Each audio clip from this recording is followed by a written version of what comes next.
Have you ever looked up an English word in a dictionary, understood the definition, and then forgotten the word the very next day? Maybe you've done this hundreds of times. You see an unfamiliar word, you open a dictionary, you read the meaning, you think, okay, I understand. But a week later, when you see the same word again, it feels completely new. If that has happened to you, the problem may not be your memory. It may be the way your brain first met that word. My name is Emma, and this is Train Your English Brain. Today, I want to tell you about a student named Olivia. Olivia loved dictionaries. Every time she found a new English word, she immediately searched for the definition. She carefully wrote the meaning in her notebook. She highlighted important vocabulary. She reviewed the list every weekend. She worked very hard, but she kept asking me the same question. Emma, why do I keep forgetting these words? One day, I asked her something unexpected. When you met your best friend, did you only learn their name? She laughed. Of course not. What else did you learn? I learned their personality, their voice, their smile, their stories, the places we visited. Exactly. You didn't remember your friend because you memorized a name. You remembered them because your brain connected that name to an entire experience. Words work exactly the same way. A dictionary gives you a definition, but context gives you a memory. Think about the word cozy. A dictionary might say comfortable, warm, and pleasant. That's helpful. But now imagine reading this sentence. It was raining outside, so Emma made a cup of tea, wrapped herself in a soft blanket, and spent the evening reading by the window. The room felt cozy. Without anyone explaining the word, you probably understand it. More importantly, you can almost feel it. That's because your brain doesn't just understand the word, it experiences it. Olivia had never thought about vocabulary this way. She believed words were pieces of information. I told her, words are experiences. The meaning is only a small part. The feeling, the situation, the people, the emotion, those are what make the word stay. So we tried a different experiment. For 1 week, Olivia wasn't allowed to write dictionary definitions. Instead, every new word had to come from a real story, a podcast, a movie, a conversation, or a short article. Whenever she found a new word, she didn't ask, "What does this word mean?" She first asked, "What is happening here? Who is speaking? Why did they say this? What emotion do I hear?" Only after answering those questions did she look up the definition. Something interesting happened. She began remembering far more words, not because she studied longer, because every word had a home.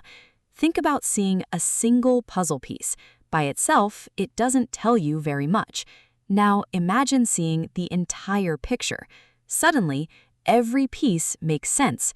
Context is the picture. Vocabulary is the puzzle piece. Many learners collect puzzle pieces but never look at the picture. One afternoon, Olivia told me about a word she had learned. The word was relieved. She hadn't memorized the definition. Instead, she remembered a scene from a television show. A father finally found his lost daughter. He hugged her tightly. Then he said, "I'm so relieved you're safe." Weeks later, Olivia still remembered that word, not because she repeated it 50 times, because she remembered the feeling. Your brain loves emotions. Emotion tells your brain, this is important. That's one reason stories are so powerful. Stories connect words to people, to problems, to solutions, to happiness, to disappointment, to hope. Those connections make memories stronger. Another mistake many learners make is translating every new word into their first language immediately. Translation can be useful, but if translation is the only connection, the word remains weak. Imagine meeting someone through a photograph. You recognize their face. Now imagine spending an entire afternoon with that person, talking, laughing, sharing ideas. Which memory will be stronger? The second one, vocabulary works the same way. The more experiences your brain has with a word, the easier it becomes to remember. Olivia noticed another surprising change. Reading became easier. Before, she stopped every few seconds to check a dictionary. Now, she tried to understand the whole paragraph first. Many times, she guessed the meaning correctly before checking. That made reading much more enjoyable. I told her, your goal isn't to understand every word immediately. Your goal is to understand the story. Because when you understand the story, many words explain themselves. Think about children learning their first language. Parents don't stop every conversation to explain definitions. Children hear words again and again and again in different situations. Little by little, the meaning becomes clear.